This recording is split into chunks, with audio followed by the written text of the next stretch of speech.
విజయవాడ సింగ్ నగర్ పరిధిలోని వాంబే కాలనీలో నివసించే శ్రావణి 2 రోజులుగా ఇద్దరు బిడ్డలు ఆచూకీ తెలియక తల్లడిల్లుతోంది.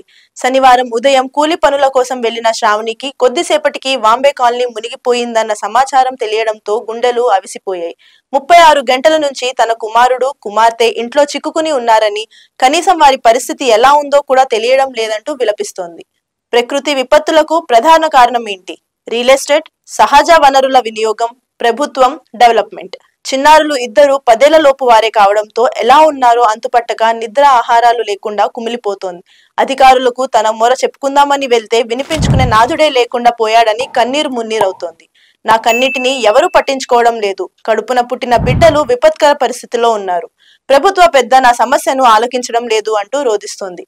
వరద ప్రాంతాల్లో బాధితుల దుస్థితికి ఇది ఓ ఉదాహరణ మాత్రమే. ఎవరిని కదిలించినా ఇలాంటి దీనగాథలే. సహాయ చర్యల్లో సర్కారు వైఫల్యంతో పలు చోట్ల మహిళలు, పిల్లలను వారి బంధువులు, వాలంటీర్లు పీకల లోతు నీళ్లలో భుజాలపైకి ఎక్కించుకుని కాపాడి తెస్తున్న దృశ్యాలు కంటతడి పెట్టిస్తున్నాయి. వరద నీటిలో వస్తుండగా కాళ్లకు పాములు, విష జంతువులు చుట్టుకోవడంతో ఆర్తనాదాలు చేస్తున్నారు. ముందస్తు సమాచారం ఇవ్వకుండా మమ్మల్ని ముంచేశారు. కనీసం ముందుగా చెబితే కట్టుబట్టలతో ఒడ్డుకైనా చేరేవాళ్ళం. ఆదివారం తెల్లారేసరికి నీరు చుట్టుముట్టింది. ఎంతో మంది చిన్నపిల్లలు, వృద్ధులు, గర్భిణీలు ఉన్నారు. ప్రాణం కాపాడుకునేందుకు గుక్కెడు మంచినీళ్లు కూడా దొరకడం లేదు. చిన్నపిల్లలు పాల కోసం గుక్క పెట్టి ఏడుస్తున్నారు. మెయిన్ రోడ్డు మీద కొన్ని పడవలు తిరుగుతున్నాయి. వాళ్లను ఎంత బతిమాలినా లోపల సందులోకి రావటం లేదు. ఆహారం, పాలు, నీళ్లు రోడ్డు పైన ఉన్న కొన్ని ఇళ్లకి మాత్రమే అందుతున్నాయి. లోపల వేలాది కుటుంబాలు ఉన్నాయి. తెల్లారేసరికి ప్రాణాలతో ఉంటామో లేదో ఆదుకోవడంలో ప్రభుత్వం ఘోరంగా విఫలమైంది. కాలనీల్లో కింద గ్రౌండ్ ఫ్లోర్లు పూర్తిగా మునిగిపోవడంతో మిద్దెలు పై ఫ్లోర్లలో తలదాచుకుంటామంటున్నారు. ఏదైనా బోటు కనిపిస్తే నీళ్లు, పాల ప్యాకెట్లు పైకి వేయాలని వేడుకుంటున్నారు. చరిత్రలో ఎప్పుడు ఎరుగని రీతిలో మున్నేరు మహోగ్రహ రూపం దాల్చింది. మొదటిసారి అత్యంత గరిష్ట నీటి మట్టం 36 అడుగుల దాటి ప్రవహించింది.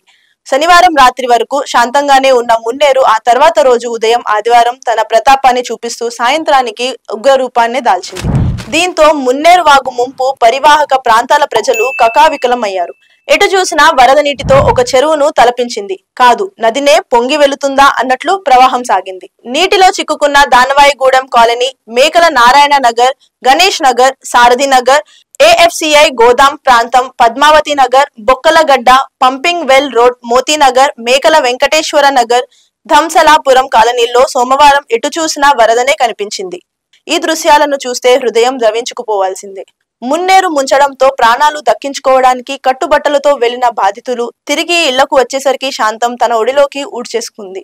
ముంపునకు గురైన ఇళ్లలో నిత్యావసరాలు, బీరువాలు, ఫ్రిడ్జ్లు, టీవీలు, కూలర్లు, ఏసీలు, వాషింగ్ మెషిన్లు తదితర సామాగ్రి వరద ప్రవాహానికి కొట్టుకుపోయింది.